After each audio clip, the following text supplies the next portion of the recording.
Hello friends, welcome to the channel. இன்றைக்கி Java programming பிளேலிஸ்ட்டில் என்ன கோடு பார்க்க போகிறோம் அப்படின்னா பாலிண்ட்ரோம் நம்பர். பாலிண்ட்ரோம் நம்பர்னு என்னென்னா, இப்போ எக்ஸாம்பிள் 1 2 3 இதோட ரிவர்ஸ் வந்து 3 2 1. அதாவது கிவன் நம்பரும் அதை ரிவர்ஸ் நம்பரும் சேமாக இருந்துச்சுன்னா அது பாலிண்ட்ரோம். ஃபார் எக்ஸாம்பிள் இப்போது 1 2 1 அதோட ரிவர்ஸ் நம்பர் பார்த்தீங்கன்னா 1 2 1 இருந்துச்சுன்னா அது பாலிண்ட்ரோம் சொல்லுவோம். இப்போ 1 4 5 அதோட ரிவர்ஸ் பார்த்தீங்கன்னா 5 4 1 இருந்துச்சுன்னா this is not a palindrome. So இது வந்து ஜாவாவில் எப்படி எக்ஸிக்யூட் பண்ணலாங்கிறத பார்ப்போம். ஸோ ஸ்டெப்ஸு பார்த்தீங்கன்னா சிம்பிள் தான். ஃபஸ்ட்டு யூசர்ட்லேருந்து ஒரு இன்புட் நம்பர் வாங்கிக்குவோம், கொடுத்த நம்பரை ரிவர்ஸாக மாற்றிக்கணும். தேர்டு பார்த்தோன்னா அந்த இன்புட் நம்பரும் ரிவர்ஸ் நம்பரும் சேமாக இருந்துச்சுன்னா பாலிண்ட்ரோம், அப்படி இல்லைனா it's not a palindrome. So இதில் ஃபஸ்ட்டு ஸ்டெப்பும் தேர்டு ஸ்டெப்பும் ரொம்ப ஈஸி தான். செகண்ட் ஸ்டெப் மட்டும்தான் அது கொஞ்சம் கஷ்டமாக இருக்கும். ஸோ இதில் ரிவர்ஸை நம்ம எப்படி கண்டுபிடிக்கலாம் அப்படின்னா, எக்ஸாம்பிள் 1 2 3 இருக்குது. நமக்கு மைண்டில் என்ன வரும்னா, ஃபஸ்ட்டு திங் என்னென்னா அப்படியே இந்த கடைசி நம்பர் எடுத்து ஃபஸ்ட்டில் போட்டு ரிவர்ஸில் போடலாம் அப்படிங்கிற மாதிரி தான் வரும். இது ஜாவாவில் எப்படி பண்ண முடியும் அப்படின்னா, 2 ஆப்ரேட்டர்ஸ் இருக்குது. மாடுலஸ் ஆப்ரேட்டர் இருக்குது, டிவிஷனல் ஆப்ரேட்டர் இருக்குது. ஸோ ஃபஸ்ட்டு இந்த மாடுலஸ் ஆப்ரேட்டர் என்ன பண்ணணும்னா, நம்ம ஒரு எக்ஸாம்பிள் ஒரு நம்பர் எடுத்துக்குவோம் 1 2 3, அதாவது 123. இப்போ 10 நம்ம டிவைட் பண்ணோம்னா 10 1s are 10. ஸோ இதை சப்ராக்ட் பண்ணோம் அப்படின்னா 2. இப்போது 10 போகாது, அதனால் நம்ம 3 கொண்டு வரோம். ஸோ மைனஸ் பண்ணால் பேலன்ஸ் 3. ஸோ இதில் கோஷன்ட் நம்ம பார்த்தோம் அப்படின்னா 12, ரிமைண்டர் பார்த்தோம் அப்படின்னா, ஸோ இப்போது கோஷன்ட் 12, ரிமைண்டர் 3. ஸோ இந்த 3 டிஜிட் நமக்கு எடுத்துட்டோம். இப்போது மறுபடியும் இதே வந்து இந்த 12 வந்து மறுபடியும் 10 மறுபடியும் டிவைட் பண்ணோன்னா 10 1s are 10, ரிமைண்டர் 2. ஸோ இங்கே கோஷன்ட் 1, ரிமைண்டர் 2. ஸோ நெக்ஸ்ட் இந்த 2வும் நம்ம எடுத்துட்டோம். இப்போ மறுபடியும் இதோட கோஷன்ட்டை எடுத்து மறுபடியும் நம்ம இதே மாதிரி 10 டிவைட் பண்ணோன்னா 1 போகாது. ஸோ 0. ஸோ பேலன்ஸ் பார்த்தீங்கன்னா 1. ஸோ இப்போ ரிமைண்டர் பார்த்தீங்கன்னா 1. இப்போ பார்த்தீங்கன்னா இந்த நோட் பண்ணிங்கன்னா 3 2 1. ஸோ இது மூணுமே நாம் சேர்த்துனாலே போதும். இது மூணுமே நம்ம ஜாயின் பண்ணாலே போதும், ரிவர்ஸ் நம்பர் வந்துடும்.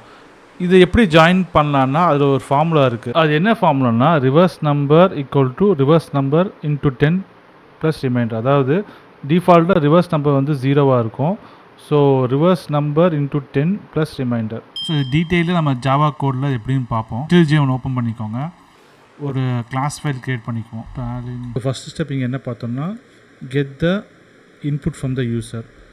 ஸோ இது வந்து ஜாவாவில் எப்படி பண்ணலாம் அப்படின்னா, ஸ்கேனர் யூஸ் பண்ணி பண்ணலாம். So scanner, so number declare பண்ணிக்குவோம், integer number, enter number. So இங்கே number equal to scanner dot next. இப்போ நம்ம நம்பர் வாங்கிட்டோம். அடுத்து find the reverse of the given number. So இதில் நமக்கு ரிமைண்டர் வேணும். ஸோ ரிமைண்டர் வேணும்னா நம்ம ஜாவாவில் மாடுலஸ் ஆப்ரேட்டர் யூஸ் பண்ணணும். ஸோ மாடுலஸ் ஆப்ரேட்டர் எப்படி நம்ம யூஸ் பண்ணலாங்கிறத பார்ப்போம். கோஷன்ட் ரிமைண்டர்னு ஒரு வேரியபிள் நம்ம டிக்ளேர் பண்ணிக்கலாம். Quotient reminder. ஸோ ரிமைண்டர் எப்படி கண்டுபிடிக்கலாம்னா, மாடுலஸ் ஆப்ரேட்டர்.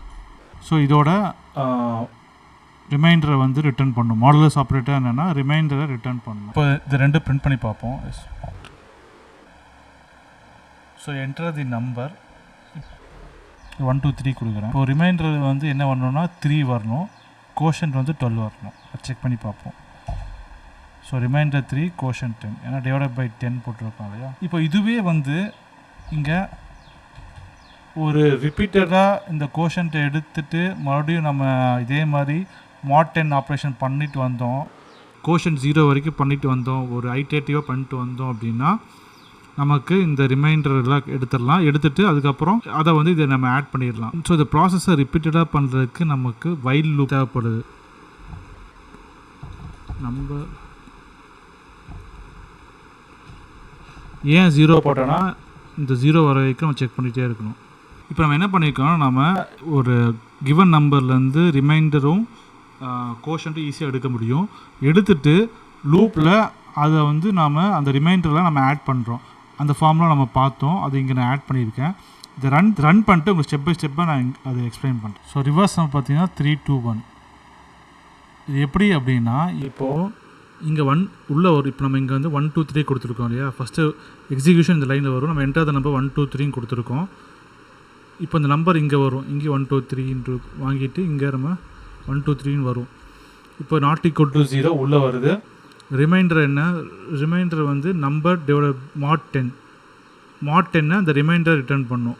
ஸோ இங்கே வந்து என்ன ரிமைண்டர் 3 ரிட்டர்ன் பண்ணும், கடைசி டிஜிட்டை ரிட்டர்ன் பண்ணும். அடுத்து கோஷன் பார்த்தீங்கன்னா கடைசி நம்பர் எக்ஸ்க்ளூட் பண்ணும். ஸோ 12 வரும். இங்கே ரிவர்ஸ் நம்பர் இனிஷியலாக 0ன்னு அசைன் பண்ணியிருக்கோம்.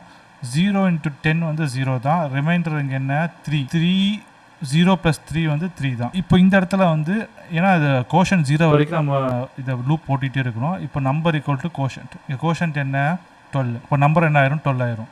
இப்போ மறுபடியும் நம்பர் 12 ≠ 0 உள்ளே வருது. இப்போ 12 தானே உள்ளே வரும். இப்போ இங்கே ரிமைண்டர் என்ன, இங்கே ரிமைண்டர் வந்து 12 mod 10 வந்து என்னது 2. கோஷன்ட் இங்கே என்ன வரும் 1 தான் வரும். ஏன்னா இப்போது ஆல்ரெடி ரிவர்ஸ் நம்பரில் இப்போ 3 இருக்குது. 3 × 10 30. இப்போ இங்கே ரிமைண்டர் என்ன 2 32. இங்கே கோஷன்ட் இப்போ என்ன இருக்குது 1 இருக்குது. So number = 1. இப்போ மறுபடியும் இந்த லூப்பில் வரும் 1 ≠ 0. இப்போ ரிமைண்டர் வந்து இங்கே என்னவாக இருக்குன்னா 0 தான் வரும். ஆனால் 10 / 1 0 தான். ஸோ கோஷன் 1 mod 10 வந்து அதே தான் வரும். கோஷன் வந்து இங்கே 0 ஆயிரும். இப்போது இங்கே 32 ஆல்ரெடி ரிவர்ஸ் நம்பர் வேல்யூ வந்து 32 × 10 பார்த்தீங்கன்னா 320 ப்ளஸ் இங்கே ரிமைண்டர் என்ன 1 321. இங்கே கோஷன்ட் வந்து 0 ஆயிரும். இப்போ மறுபடியும் நம்பர் ≠ 0னா 0 தான். இப்போ உள்ளே போகாது. ஸோ வெளியே வந்துடும். இந்த லூப்குள்ளேயே போகாது, வெளியே வந்துடும். எக்ஸிக்யூஷன் வெளியே வந்துடும். இப்போ இந்த ரிவர்ஸ் நம்பர் பார்த்தீங்கன்னா 329. ஸோ அதுதான் பிரிண்ட் ஆகுது. இப்போ நம்ம ரிவர்ஸ் நம்பர் வாங்கிட்டோம். ஆனால் இப்போ தான் வந்து நம்ம வந்து என்ன பண்ணுவோம்னா பாலிண்ட்ரோம் கண்டிஷனை வந்து செக் பண்ணுவோம். இஃப் ரிவர்ஸ் நம்பர் = நம்ம கொடுத்த நம்பர் சேமாக இருந்துச்சுன்னா பாலிண்ட்ரோம், எல்ஸ் மறுபடியும் ரன் பண்ணி பார்ப்போம். நான் மறுபடியும் அதே 123 கொடுக்குறேன். இப்போ ரன் ஆகுதான்னு செக் பண்ணி பார்ப்போம். என்ன சாரி, இதெல்லாம் டெலீட் பண்ணணும். ஸோ மறுபடியும் நான் அதே 123 கொடுக்குறேன். ரன் ஆகுதான்னு பார்ப்போம். 123 தரேன். ரிவர்ஸ் நம்பர் வந்து பார்த்தீங்கன்னா 321 நாட் அ பாலிண்ட்ரோம். ஏன்னா கொடுத்த நம்பர் 123, அதோட ரிவர்ஸ் நம்பர் பார்த்தீங்கன்னா 321 நாட் அ பாலிண்ட்ரோம். சரி, இப்போ பாலிண்ட்ரோம் நம்பர் கொடுத்து பார்ப்போம். 121 ஏன் வரல? நம்பர் நம்ம மாற்றிட்டோமா? ஏன்னா இங்கே ஏன் வரல அப்படின்னா நம்ம இங்கே நம்பர் மாறிடுது இல்லையா, உள்ளே வந்து நம்பர் நம்ம வேல்யூவை வந்து மாற்றிடுறோம். அப்போ என்ன பண்ணணும்னா வாங்கும்போது இன்னொரு வேரியபிளை ஸ்டேட் பண்ணிடணும். So original number. ஸோ இந்த ஒரிஜினல் நம்பர் = நம்பர். இப்போது இன்புட் வாங்கி நம்ம அப்படியே வச்சுருப்போம், நம்பர் மாறாது. இப்போது இங்கே நம்ம ஒரிஜினல் நம்பரை கொடுத்து பார்ப்போம். இப்போ பாலிண்ட்ரோம் கொடுத்து பார்ப்போம். 121 இது பாலிண்ட்ரோம் தான். இது பாலிண்ட்ரோம். இப்போது 4 டிஜிட் கொடுத்து பார்ப்போம். பாலிண்ட்ரோம். இப்போ 2 டிஜிட் கொடுத்து பார்ப்போம். பாலிண்ட்ரோம் நம்ம கண்டுபிடிச்சிட்டோம். ஹோப் இது கிளியர் நினைக்கிறேன். ஸோ தேங்க்ஸ் ஃபார் வாட்சிங். பை.